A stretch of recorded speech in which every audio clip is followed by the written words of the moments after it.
Okay, well, welcome back, friends. This is the recorded segment of downtown Lewisburg, session number 3, Bill 469. Sorry about all the interruptions before, but we're going to pick up with a nice clean recording of a very special property that I had made pre-arrangements on. We're at 201 Market Street in Lewisburg. This is arguably Lewisburg's finest mansion, located right here on the street. I'd like to point out before we even go in that this is the point in the street where the market area actually widens between the blocks of 2nd and 4th Streets. The street is actually 10 feet wider on each side. We don't know if Ludwig Kerr had that in mind when he laid this out with his friend Samuel Weiser, but it ended up that way, and it would seem such because the setbacks of the buildings are in fact 10 feet deeper on each side between 2nd and 4th Streets. And this wonderful mansion just happens to be the first of those houses that's set back from the street just ever so lightly. This is commonly known as the Cameron House, but in more recent times it's called Betty Cook's house. And I've got my wonderful friend and colleague from the Bill program, Mr. Jack Fisher, here with me today. And Jack is the first cousin of the lady who has owned and lived in this wonderful house and has so many memories and so many stories of it since 1959 was the point at which she acquired the house. And Jack will tell you her history actually goes back further than that. This is the house across the street. I just talk a little bit about the style. Jack will talk about the dates of construction. Like everything in Lewisburg, it's had total transformation over a period of many years. It's not the original building on the site, probably. There may have been another building. Jack, what did we think it was? Not a tannery? Black Horse Tavern was located here prior to 1840, when Mr. Cameron actually built the building. The building is built in what we're going to call an eclectic style. It reflects so many of the idioms of the 19th century. Some would call it Queen Anne because of its irregular massing and all of those shapes that you see on the roof. Let's just go over a few of them. You've got regular dormers, pediments of dormers. You've got a nice little 3-sided oriel window up on top. Dog ears, which are very pronounced in the jack arches above the windows, and the segmental arches over the giant front windows, along with the Art Nouveau glass, which we'll see a little bit closer up. Once again, these things were all evocative of that highly eclectic period of architecture in the latter part of the 19th century, when a lot of this work was done. Jack will elaborate on that as well. When we get up close to the building, I'll show you a few more of the decorative features. Some of them have names, some of them don't. Don't worry about any of them. Just enjoy, by all means. Jack, what do we think? Built when? Originally 1840. Yeah, this house was originally built in 1844. William Cameron purchased this property and built this house in 1844. William Cameron was a very influential businessman in the area, and he owned 30 farms and worked on the canal system, and was into logging and lumbering. He was into the coal industry and worked himself into a prominent position as a multi-millionaire in the 1840s with the equivalent of a 4th grade education. He was a brilliant businessman. Betty purchased this house in 1959. Had she not purchased this property then, Esso gas company, the predecessor of what we know today as Exxon, was going to purchase the property, tear it down, and put a gas station here.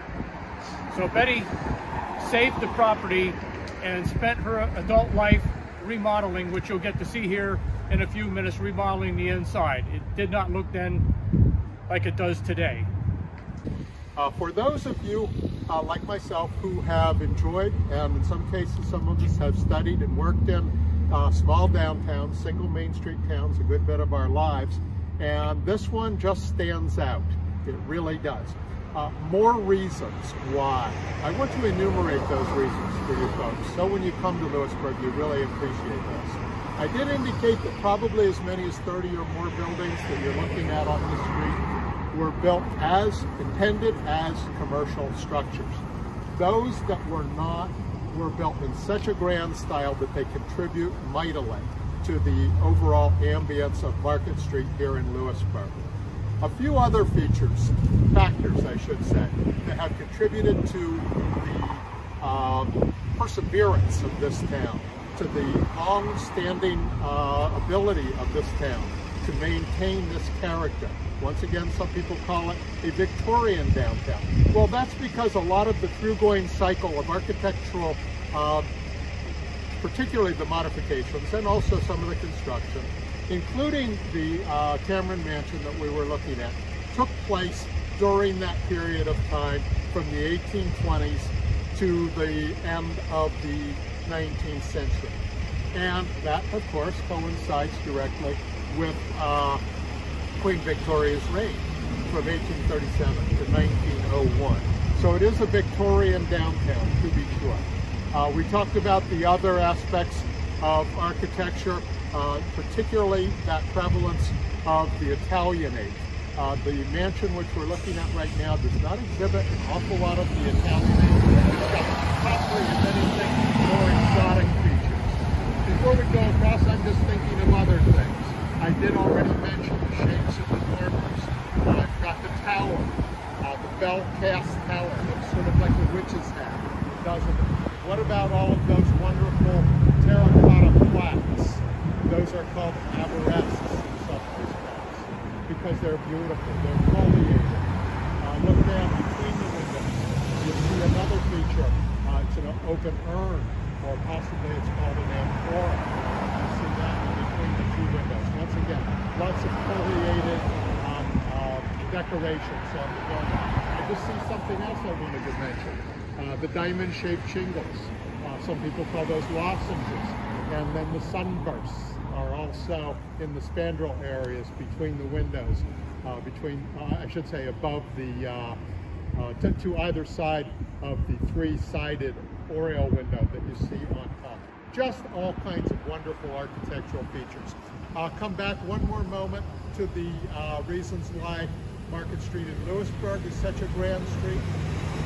This street never experienced a mass fire like our close neighbor Milton did in 1880, May of 1880. Over 625 buildings in the sister town of Milton, only 5 miles up the road, burned. This town had disastrous fires, but never anything of that magnitude. The nature of the renovations that have taken place in this town have largely been sensitive. We've avoided that remodeling, that total makeover to the Disney World, to the Williamsburg look. We've kept the look of our buildings, and we have not torn the buildings down and created what some of us call missing teeth on the street of our main street. We've only got 1 or 2 places where parking lots have been created. One down the street adjacent to the bank, created in 1959. Other than that, the spaces, the lots are largely filled in by construction, if not original, by subsequent architecture. So we've got lots of blessings for which to be thankful here on Market Street in Lewisburg. It's a wonderful downtown. If you travel downtowns, if you study them, as some of us do, Jack is a fan of the history of this town as well, and we know how precious these buildings are, and his cousin Betty Cook has probably done one of the most exemplary jobs of serving one of the primary features. Jack, let's have a look at this house. Let's go inside. I think that our group can notice the plaques on the front of this building. I'd like to comment on those because I have made other mention, and so I would like the group to bear in mind what they're seeing at the front of the plaques. The Historic District in Lewisburg, all 858 or 868 structures, were placed on the National Registry in 2004, and that made the properties within the district eligible for the plaque, the uppermost plaque that Brian is showing. The lower plaques were primarily the responsibility of the homeowners, and they needed some fairly close verification. I told you folks to be careful about dates of buildings. In this specific instance, that is, once again, as Jack indicated across the street, the era, the original era of construction of this building? Yes, there was an addition put on by Mr. Cameron's daughter. Yeah. And it was enlarged. The turret was put on the west side. Right. One thing I would point out here, if you'll notice how white colored the mortar is between the bricks. And the reason that is so white is because they put crushed marble in the mortar. This is a form of tooling of this brownstone. It's called vermiculation, and it's intended to resemble the tracks of the worms. See? But it's a special sort of tooling. This is brownstone. This probably came from Hummelstown, PA. The bricks may very well have come from somewhere else. You know, Bill, this front was actually changed. I didn't mention it. Sometime I'll show you. Okay. I have a picture. Yes. These steps came out here. Oh, okay. This was changed at some point in time. Oh, okay. And we do have a picture of it. You do? It'll probably take me an hour to find it. If you come across that one, that'd be interesting to us. Yeah. Great. So these came in the other direction, this way, right, Jack? Yes. Yeah. Yep. They came right out front here. See these stones here, Heather? See the difference in the way these are tooled? These are wire cut stones. That stone looks like some of that's down there in the Lutheran church. That's right. Hummelstown. So, it's a sandstone, red sandstone. Red sandstone? Red sandstone. That's right. Yep. All of them. Beautiful.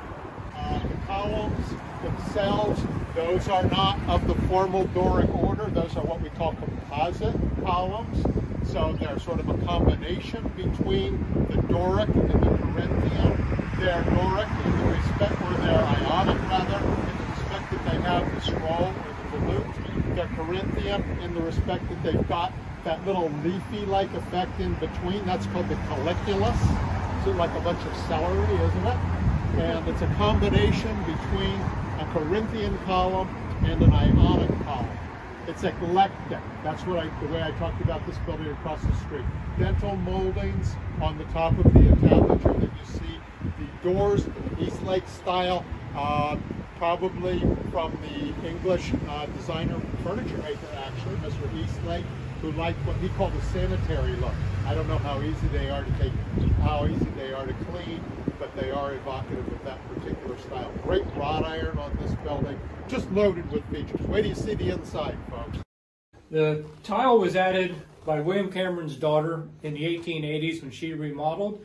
We actually have the bill of sale, and this tile that you're looking at right here in the 1880s cost a little over $900. Beautiful. Way more than the price of a house in that era. Beautiful artwork. Yes. Yes. Absolutely. Okay. Want to go on in? So we're in the main parlor of the house now. Jack's going to tell a story, and then I'm going to tell my own set of stories the way none other than Betty has told them to me, which I delight in repeating. Jack's heard them many times. This house, these rooms, when Betty purchased the house in 1959, did not look the way it does today. This house sat empty for 2 years. No one wanted it. And Betty purchased it. You know, she had the wallpaper and painting. Betty painted herself the gold trim. The only furniture that was here is the chandelier that I'm standing under. Betty furnished the house. In fact, she slept on that sofa for 1.5 years until they got a bedroom built for her.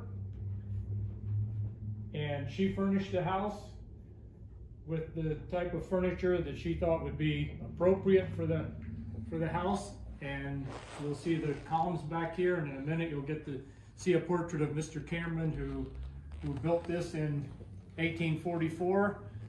They actually generated their own electricity in the basement of this house before electricity was available to the public. This is a Czechoslovakian chandelier. This was in this room with the purchase of the property. Everything else that you see here today, Betty Cook added. Jane probably was responsible for that as well, correct? Probably, yeah. Yes, yes. There's nothing that Betty likes more. Sitting in her chair and having friends in here and just share stories, talk. That's what she enjoys the most. Sure. Right. Betty has told me many wonderful stories. One that comes to mind is the red carpet that Betty told me that she absolutely had to have. And when she had gone to the merchant to purchase the carpet, it was an irregularly sized piece of carpeting that she needed in here. That is irregular in that it was overly large. And but she placed it on order, and it took a while to come. And the merchant, after a while, Betty became curious as to what was happening, and she inquired with the merchant as to the whereabouts of the carpet. And he said he wasn't sure if she knew what she wanted or not, that it seemed sort of peculiar, that was the type of carpet that would be used in a funeral parlor or something like that. Something other than a regular home, because it was such a large piece of red carpeting. And she informed him thusly that that was the carpeting that she desired. This room, since you're seeing this on a recorded video, this room is brand new 1959. This furniture is as it was in this showroom the day she acquired it all those years ago, over 60 years ago. I think that some of you on the other end of this probably relate to that era. Jack and I definitely do. That's kind of our time. And we can relate to the way certain things look. How about the stereo behind you, Brian? 1959 to be sure, in a period style, and lots of other wonderful period style antiques. These are not period antiques in here. These are reproduction antiques in that era in 1959. Are there any that date to the period? Probably not. To the late 1700s. Doubtful. I was talking about the composite columns outside. These are, here you've got a beautiful pair of full-blown Corinthian columns, and then you've got these engaged pilasters that also have the Corinthian capitals on the tops of them. So lots of embellishments in this room as well. As Jack said, Betty did all this work herself over the period of many, many years. Had she actually utilized this building before her acquisition of Yes. it? Yes. Yeah, we'll talk about that when we get over to the other side. Yes, of course. Okay. One thing to note here also is the hardwood flooring. Yeah. You will see that they alternated with oak and walnut in looks to be about 2-inch strips. Wow. It, Very luxuriously done. for a little bit different effect. And over here we have a portrait of William Cameron, who built the house. Right. How did Betty come by the portrait of William Cameron? Was that here? I don't know. I'd have to ask her. We don't know how that came about. So tell us about Mr. Cameron. You did mention that he was a very wealthy, very successful businessman. He wasn't native to the area. He had come into this area and made his fortune. And he has a very, very famous brother, correct? William Cameron's brother was Simon Cameron. And if you study your history, particularly in the Civil War period, Simon Cameron was Lincoln's Secretary of War. He also had another brother, James Cameron, who was actually killed down in the first battle of Bull Run, Manassas in Virginia. Simon Cameron, as legend has it, at the time that the Union County Courthouse was built in 1857, Simon Cameron gave the bells to the Union County Courthouse. So he had considerable recognition in this area as well, even though I don't think he ever lived in Lewisburg, did Simon Cameron did. No. Okay. So this is the parlor. There's the other Czechoslovakian chandelier. That was here as well, I take it, correct? Yes, yeah? yes. Yeah. And how about the sconces? These two sconces, they look like they're mates. They probably were here as well. Yeah, I'm not sure. Yeah. Looks like they could have been matches. There was the other portrait over there that you were starting to point out. Which portrait? Who's that? The Southern Belle. I was just reading that. That's the Southern Belle. Just one of Betty's favorite portraits. She is a historian here in Lewisburg, and very fond of the Civil War era period, and with the Dresden period and the mansions and so forth. And it was always a favorite of hers, so that's the reason that hangs there on the wall. Other than that, no particular significance. Mm-hmm. How about? It is 1879, I believe, is the original it's made from. So, what about the very drawing of the house itself, Jack? That was given to Betty. The young man did the drawing of the house. Probably in the, I'm guessing in the 1980s. Boy, that's a nice drawing, isn't it? Another thing we should point out is the stained glass windows. Yes. We talked a little bit about those from the outside. Jane was responsible for those. Jane was responsible for the stained glass windows. Right. Those, as I had mentioned outside, sort of hearken, in the spirit of eclecticism of the house, they kind of hearken to the Art Nouveau period, sort of a flowery motif. And this is the Christy Mathewson Gate at the Bucknell Stadium. We'll talk a little bit more about that. About Christy? When we get over to the other side. Yes. Betty was very close to the Mathewson family. Yes. And we'll talk a little bit more about that in just a little while. The Christy Mathewson Gate, I think if you folks remember on our tour last week, we had actually walked by the house of Professor Charles Entenmann, an engineering professor at Bucknell, who was actually responsible for the design of the Bucknell Stadium and presumably the gate. The gate does bear the date 1927. The gateway was not put up by Bucknell University. The gateway was put up by professional baseball. You mentioned that Betty herself did the gilt. Are you talking about all this gilt from Yes. here? I'm going to get some close-ups of that. That is beautiful. Oh yeah, I'll get a nice little. Word. That had to have been a labor of love. Yeah. For how long a period, Jack, do you think Betty worked? I mean, it was an ongoing thing. Oh, it was ongoing. Yes. Yes. The attention that she put in. Wow. And there, I mean, since she did it originally, there was never anything else done to it after that, right? I mean, she did other than putting in touch-up repairs and so forth. Yes, of course. Even the way that they so carefully wired this light. Yeah. I mean, that's originally really nice. it was a gas light. Sure. That's what and I then realized. Converted to and electric. to have so What happened to the carefully light plant added that the was in the electric. house? I mean, you knew of its whereabouts, but there was none of it here when she got it, was it? The light plant itself, the electric plant? Oh yeah, no, I don't. Well, where they generated their electricity was down in the cellar. Yeah. But I mean, none of the plant itself was left. But she had known of that, though, or had heard of that, right? So she got up on a ladder and did all of that. Oh my word. And how, I have to ask, because I'm going to be 50 this summer. How old was she in 1959 when she was doing all Well, this? she was born in 29. Wow. She was 30 So years old. 30 years old and doing all this. That's incredible.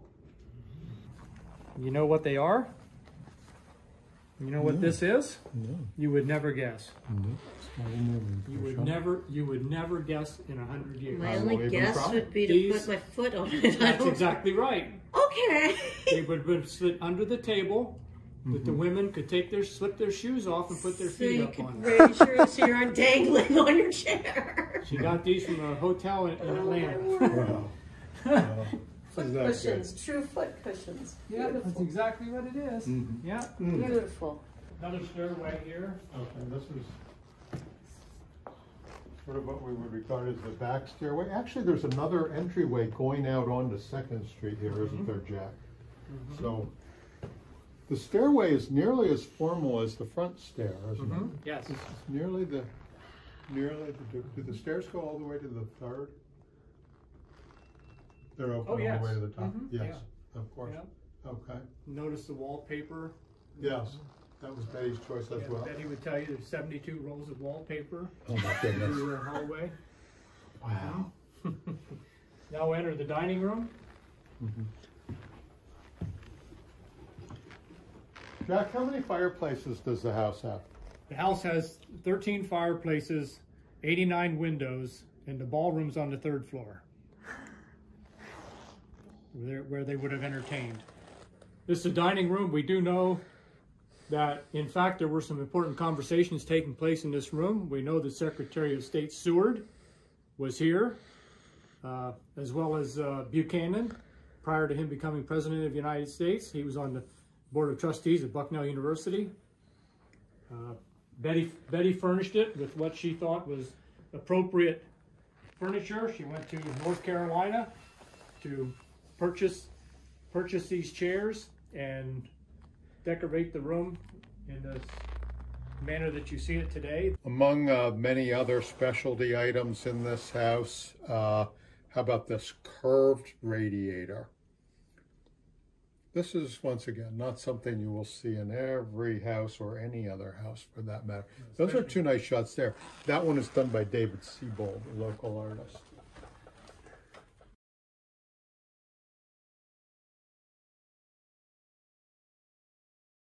Remember, folks, this was 1959 when Betty Cook did this. So if a lot of these things look kind of familiar to that particular era, for those of you who hearken to that era, I should say, you'll recognize some of the style. Otherwise, everything that's original in here, this can really be regarded as pretty high Victorian. Coffered ceiling, paneled walls. Yeah, chestnut paneling, hand carved, obviously. Incredible woodwork. Amazing woodwork. Totally. Just look at this fireplace. Look at the woodwork. Remember, folks, when we were in the Himmelreich, and some of those moldings, there are so many of them. We call them sawn or turned woodwork. The point in time when saws, particularly fret saws, became popular, and it was possible to create all these things. I did show you a motif that was painted in the mural over there that I'm just particularly fond of. Rarely do you see it on the outside, but you see it in full force right on this mantelpiece right here. This is called the galouche.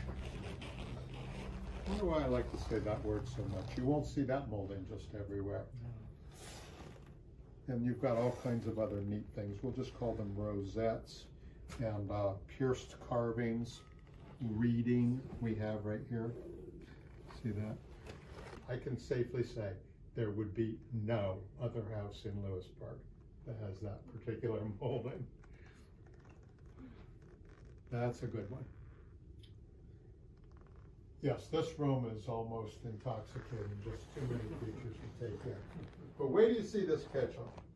If you're a 1959 guy, like some of us are, oh boy, this is going to be a step back right here. This is Betty's 1960 kitchen. You see it now the way it was when it was installed. Yes, this is 1959. Jack did point out this was not the original kitchen in the house. No. Was the original kitchen in the basement of the house? No. Somewhere else? Well, if you go back in time, they actually had the kitchen in this end of the living room. Okay. That he would tell you. Yeah. Since things 1959 are definitely historic, okay, there would have been a time when some of us who purport to be architectural historians could not have talked about 1959 as being historic, but it obviously is now. So let's point out some of the things. The aqua blue color, of course, was very popular in that time. Likewise, the sunburst or sunrise yellow that you see in a lot of, both in the trim and in the wall colors in this house. Those would have been very popular at that point in time. Heather was already looking at this feature right here. Brian, be sure to zoom in on the edge, maybe. This is, here you can see it better. Yeah. This is called Z-Brick. This is a Celotex product that is intended to look like bricks, like a rusticated brick. There is no marble chips in between these bricks, incidentally. This is kind of a paper celotex sort of material. I think also the copper, all the copper things, Jack. For those of you who didn't know you were going to be getting into, this is not. Hey, don't date that. I have copper. This is not what. Sometimes when I'm describing old houses and we're in a Victorian house and you see cabinetry of a certain nature. And once again, it's kind of a giveaway of my own age, but I refer to that as the grandma's kitchen. This is clearly not grandma's kitchen. This is modern 1959, including the plates right over Heather's head. Those would have been one of those things that were supposed to have harkened to a colonial time, but nonetheless, there's a log cabin. But they're from the 50s. They had no other place in history. Ooh, there's an interesting motif in the wallpaper. What do you call that one, Heather? Does that have a name? Me? I'm called Ivy. Okay. That has a name in architecture. That's called a rinsau. R-I-N-C-E-A-U. Those are the intertwined vines. The rinsau. Here it's 1959. Goes all the way back to ancient Greece or somewhere thereabouts. So it harkens to a historic point in time, but it's replicated in the 1959 genre here as well. We're now going to enter the west side of the house here that originally Betty and her mother operated a beauty salon in here. Now, prior to that, this would have been the first bank in Lewisburg. Where we're standing right now, was where people would have conducted their banking business, standing right here. This was William Cameron's bank office chair. And the reason we have this print here is because this goes back to the day when banks printed their own money. Before the Federal Reserve System, here's William Cameron on the $5 bill.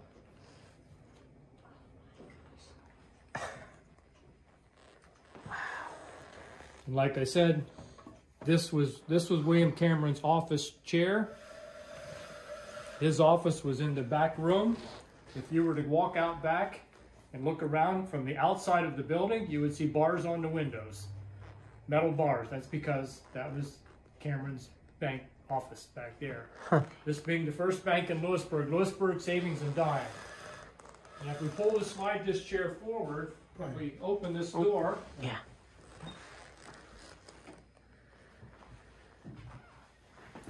And we lift up the carpeting here. Here is the bank vault. And if we pull this door open, I'll turn the light on. You can see there are 4 chambers. Chamber and another door, and chamber and another door. This is where important, obviously, monies and important documents would have been secure. How far back does that go, Jack? There's another? No, there's 4 compartments. 4 You should compartments? walk in, Brian. Can I? Sure. Squeeze in. Follow you, Brian? Yeah.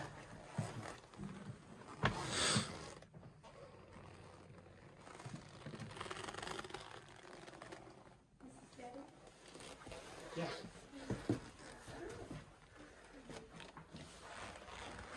Wow, 4 compartments.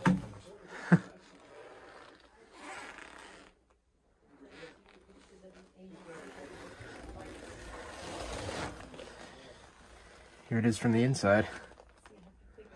Right there, that is Betty Cook right there. Oh, that's cool. Their Victorian cook dress. And her parasol. Oh, and there's the 2 cameras. That's William and Eleanor Cameron. Ah, that's fantastic. And Eleanor Cameron. That's William and Eleanor And Cameron. Betty Cook down beneath. This is Betty, Oh, here's folks. the picture of Betty in the dress. Wow. These are the bars that I was referring to. Oh, okay, yeah. That's why those bars are over those windows. That would have been Cameron's office in there with the C on the chimney. So this was probably. Oh, yeah. Oh yeah, this whole thing was added. this would have been the old back in the day. That's Betty's bedroom. And That's she where had that. she added that on. Betty added that. She needed a bedroom. There are 3 furnished apartments on the 2nd floor. Is it all right if I walk through the Sure. yard to get that? Sure. Like I said, 3 furnished apartments on the 2nd floor, and the ballroom's on the 3rd floor. Oh, astounding. And Jane built this carriage house when she remodeled the house, right? 1887? 1887. Yeah. Yeah, it would have been a wooden barn-type structure prior to that. Yes. This would have housed the horses and the grains and the shop.